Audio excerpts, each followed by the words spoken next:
Big Boss Malayalam season 7 live അപ്ഡേറ്റ്സിലേക്ക് പോകാം. Bigg boss ഓരോരുത്തരെയും കൺഫെഷൻ റൂമിലേക്ക് വിളിപ്പിച്ച് മോട്ടിവേറ്റ് ചെയ്തുകൊണ്ടിരിക്കുകയായിരുന്നു. നമുക്കറിയാം, എല്ലാ സീസണിന്റെയും അവസാന ഘട്ടമാകുമ്പോഴത്തേക്കും മത്സരാർത്ഥികൾ ഇത്തിരി ഒന്ന് വീക്ക് ആവുന്ന സമയത്ത്, ലോ ആവുന്ന സമയത്ത് ബിഗ് ബോസ് കൺഫെഷൻ റൂമിലേക്ക് വിളിപ്പിക്കാറുണ്ട്. കാരണം 80 ദിവസമൊക്കെ കഴിയുമ്പോഴത്തേക്കും, ഒരു 90 ദിവസം അടുക്കാറാവുമ്പോഴത്തേക്കും എല്ലാവർക്കും വല്ലാത്ത ഒരു മാനസികാവസ്ഥയായിരിക്കും. വല്ലാത്തൊരു മാനസികാവസ്ഥയിലൂടെ ആയിരിക്കും എല്ലാവരും കടന്നു പോയിക്കൊണ്ടിരിക്കുന്നത്. അപ്പോൾ ഇതൊക്കെ മനസ്സിലാക്കി ബിഗ് ബോസ് ഓരോരുത്തരായിട്ട് കൺഫെഷൻ റൂമിലേക്ക് വിളിപ്പിച്ച് മോട്ടിവേറ്റ് ചെയ്യുന്നുണ്ട്. ഇഷ്ടമുള്ളത് ആരെയാണ്, ഇഷ്ടമില്ലാത്തത് ആരെയാണ്, എന്താണ്, ഏതാണ് എന്നൊക്കെ ചോദിച്ച് ബിഗ് ബോസ് ഓരോരുത്തരോടും സംസാരിച്ചു.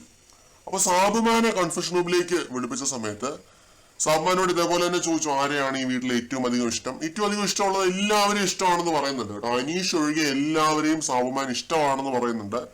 പറയുന്നത് അനീഷേട്ടനുമായിട്ട് മാത്രം കണക്ട് ആവാൻ പറ്റിയില്ല എന്നാണ്. ഇതിപ്പോ ലൈവ് നോക്കിയപ്പോ ഉണ്ടല്ലോ, രണ്ടുപേരും കൂടി ഇരുന്ന് സംസാരിച്ചോണ്ടിരിക്കുകയാണ്. ഷാനവാസും ഉണ്ട്. ഫുഡ് കഴിക്കുന്ന ആ ഒരു ഏരിയയിൽ ഇരുന്ന്, ഡൈനിങ് ടേബിളിൽ ഇരുന്ന് 3 പേരും കൂടി സംസാരിച്ചോണ്ടിരിക്കുകയാണ്. ഇവര് സംസാരിച്ചോണ്ടിരിക്കുന്ന ടോപ്പിക് എന്ന് പറഞ്ഞാൽ തുളു, മംഗലാപുരം, ആ കാര്യങ്ങളൊക്കെയാണ് സംസാരിച്ചോണ്ടിരിക്കുന്നത്. അനീഷിന്റെ പേജിൽ എന്തോ തുളു റീല് കണ്ടു. അപ്പൊ അതിനെപ്പറ്റിയൊക്കെ ചോദിച്ചുകൊണ്ടിരിക്കുകയായിരുന്നു. പിന്നെ മണിപ്പാലിലാണ് പഠിച്ചത്, മാംഗ്ലൂരാണ് പഠിച്ചത്.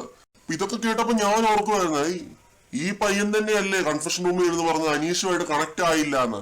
ഒരാളുമായിട്ട് കണക്ട് ആയില്ല എന്ന് എങ്ങനെ പറയാനായിട്ട് പറ്റും? ഇങ്ങനെ ഇരുന്ന് സംസാരിക്കുകയാണെങ്കിൽ ആദ്യം അവരുമായിട്ട് സംസാരിക്കണം. സംസാരിച്ചാലേ അറിയത്തുള്ളൂ അവരുമായിട്ട് കണക്ട് ആയോ ഇല്ലയോ എന്നുള്ളത്.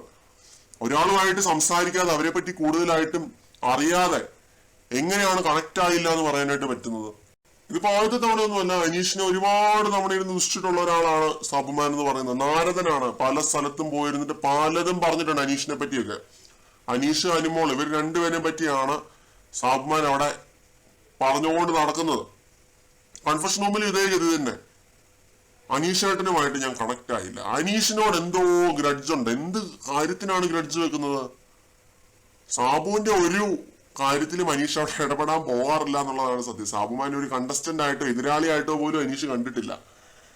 ഇതിപ്പോ ഇരുന്ന് സംസാരിക്കുകയാണ്. എന്ത് ഫേക്ക് ആയിട്ടാണ് കളിക്കുന്നത്, എന്ത് ഫേക്ക് ആയിട്ടാണ് നിൽക്കുന്നത്. ആ ഒരു വളിച്ച ചിരിയും ചിരിച്ച് നിന്ന് സപ്പോർട്ടും വാങ്ങിച്ച് നാട്ടുകാരെ പറ്റിച്ച് നാണമില്ലല്ലോ, നാണമില്ല. എന്നിട്ട് അനീഷുമായിട്ട് കണക്ട് ആയില്ല എന്ന് അനീഷിന്റെ അടുത്തിരുന്ന് വാതോരാതെ ഇരുന്ന് സംസാരിക്കുന്നുണ്ട്. വാതോരാതെ ഇരുന്ന് സംസാരിക്കുന്നുണ്ട്. മംഗലാപുരം, തുളു, അത് ഇത്. എന്ത് ഫേക്ക് ആയിട്ടല്ലേ നിൽക്കുന്നേ? ഇത്രയും ഫേക്ക് ആയിട്ടുള്ള ഒരു കണ്ടസ്റ്റന്റിനെ ഒരു സീസണിലും കണ്ടിട്ടില്ല കേട്ടോ. സത്യമായിട്ടും പറയാണ്. കൂടുതൽ അപ്ഡേറ്റ്സുമായിട്ട് വീണ്ടും